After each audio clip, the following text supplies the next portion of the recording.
My name is Vishant. I have a white father and a white son, so I'm here to talk about the turkey in the room. The difference between brown and white families. You know, I don't think we give our parents enough credit. They do so much work to raise us, and we just give them flack. I think that this is really, really important. You guys made it here tonight, right? So they did something right.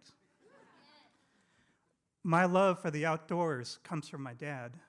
He taught me how to ride a bike, go camping, go sea kayaking, canoeing, sailing, cross-country skiing. I grew up in a very small Indian American community that was close-knit.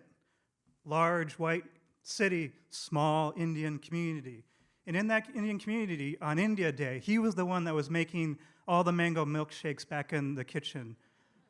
At festivals and in weddings, he was the one that was out on the dance floor dancing our crazy Indian square dance. He also shared his love of the outdoors with our Indian family and friends. In the summertime, we canoed down rivers, and in the wintertime, we went cross-country skiing.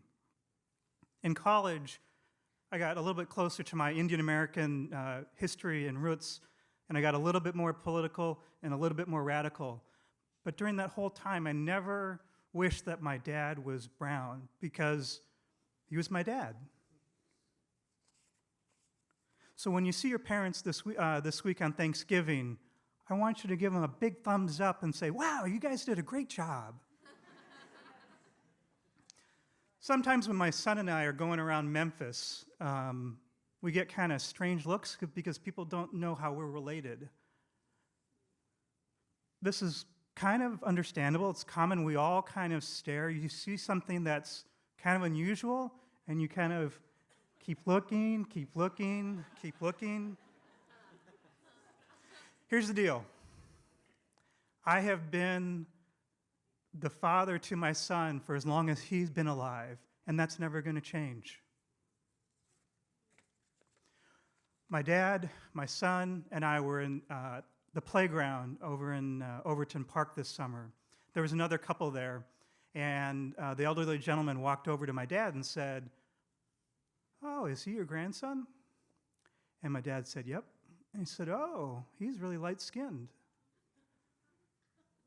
I share my passion for the outdoors with my son. We go swimming, bike riding, hiking, and camping. This summer, we spent ice skating in Mississippi to cool off. He, to me, is the next Wayne Gretzky. My son eats funny food. He has strange holidays. He uses his Indian words when we're talking to him and asking him questions. And sometimes we dress him up in strange Indian clothes. Earlier this year, we were at a family wedding in India, and you should have seen him. He was navigating. He just incredible how he could seamlessly work between us and my Indian family. He ate all the food, and he didn't get sick. When he got back, he was FaceTiming with his cousins like it was no big deal. We are a product of our time.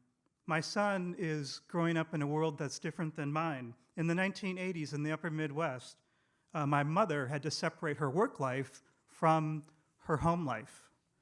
And I got to wear hockey hair.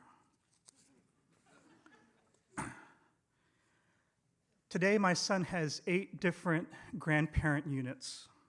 He has all kinds of difference to choose from: brown and white, straight and gay, divorced and married, and alternate living arrangements. This is a modern family that he is well loved by, slightly, albeit a little complicated. I want him to stay connected to his Indian roots, but I don't know how things are going to turn out. What I do know is that he will create an identity based on his experience and not based just on the color of his skin.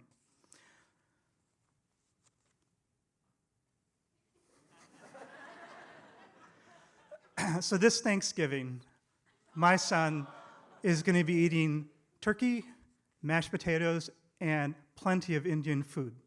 Thanks.